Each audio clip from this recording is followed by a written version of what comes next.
Hey, it's Elijah. Today, I'm doing something a little different. This is going to be a double review. So first I'm going to review Mission Impossible: The Final Reckoning, and then I'm going to review the Phoenician scheme.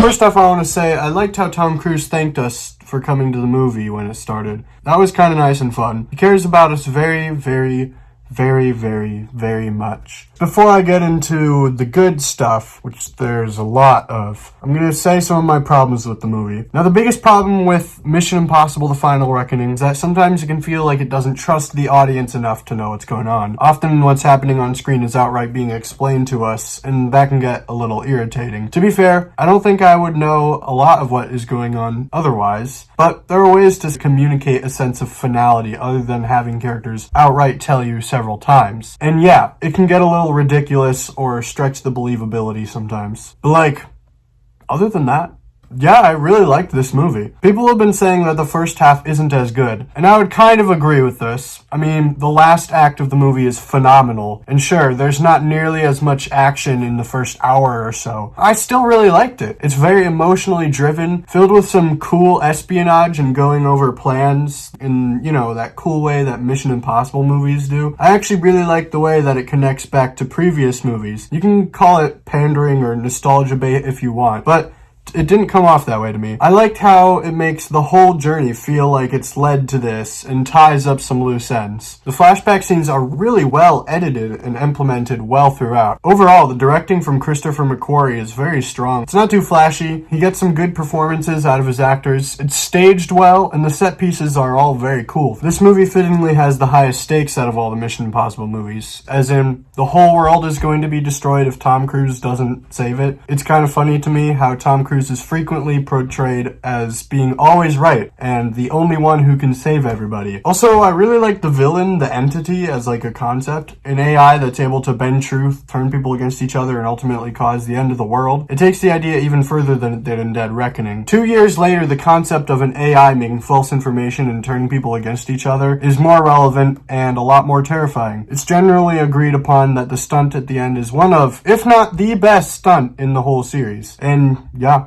it is. Holy cow, that ending sequence with the plane is one of the most exciting and visceral experiences I've ever had in a movie theater. The fact that they were actually in the air really shows and makes the scene way more believable. You can literally see Tom Cruise's hair and face flapping in the wind. You can see him struggling to stay on the plane as it veers from side to side. Oh, so good! What makes these movies so good is that they're always pushing themselves to do better and to outdo themselves. Also, they just so happen to be led by a psychopath with apparently no fear. Overall, this movie is very good. It's certainly not perfect. As far as the other Mission Impossible movies go, I don't think it's quite on the same level as Fallout or even the original, but I really enjoyed it. And if you haven't seen it for some reason, you should. Give Tom Cruise all your money so that he can convert us to Scientology.